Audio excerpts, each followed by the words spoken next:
Le cabinet secret de Plume d'Histoire, un podcast intégralement réalisé par l'historienne Marie Petitot.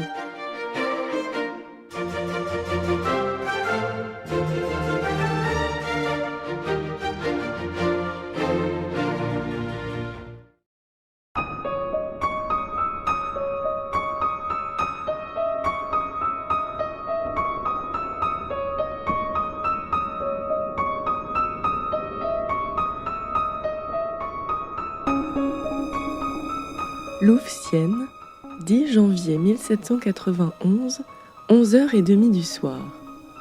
En cette pluvieuse nuit d'hiver, le domaine de la comtesse du Barry est plongé dans une brume épaisse et opaque. 5 ombres menaçantes s'approchent du mur entourant le jardin.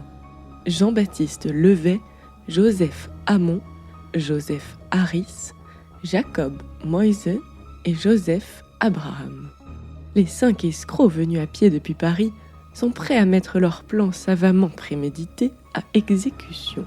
L'ancienne maîtresse de Louis XV n'est pas chez elle ce soir-là. Elle a quitté les lieux avec tous ses domestiques et ne rentrera que le lendemain. Le valet de garde dans le château est absent et le soldat chargé de surveiller les jardins a été attiré par un complice à l'extérieur du domaine. Tandis que Levet et Abraham se postent devant le mur, les 3 autres compères s'introduisent dans le parc en gravissant une colline surnommée la montagne de la princesse. Parfaitement équipés et renseignés, ils se hissent directement au premier étage du château à l'aide de 2 échelles liées entre elles. Les voleurs atteignent une fenêtre dont ils brisent les vitres et lèvent l'espagnolette, puis pénètrent dans la pièce. Les voilà dans un salon qui précède la chambre de Madame du Barry. Les 5 bandits enfoncent la porte fermée à clé et s'engouffrent dans l'intimité de la comtesse. Ils se jettent sur la belle commode en plaques de porcelaine de Sèvres et ouvrent frénétiquement les tiroirs. Jackpot! Une grande partie des bijoux de la maîtresse des lieux y sont rassemblés. Bagues, colliers, bracelets étincelants de diamants et de perles. Les cambrioleurs ne s'arrêtent pas là et fouillent le reste de la pièce.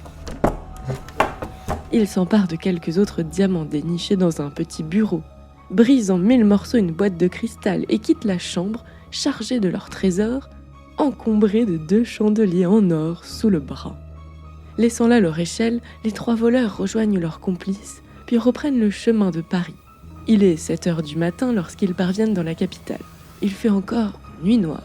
Les compères s'enferment chez Jean-Baptiste Levet pour se partager le butin. Que faire des bijoux ? Après concertation, on décide de prendre la route de Boulogne et d'embarquer pour l'Angleterre afin d'écouler en toute sécurité les pierres précieuses. L'engrenage est lancé. Par un enchaînement de malchance, de trahison et d'imprudence, ce vol perpétré chez la comtesse du Barry va causer sa perte.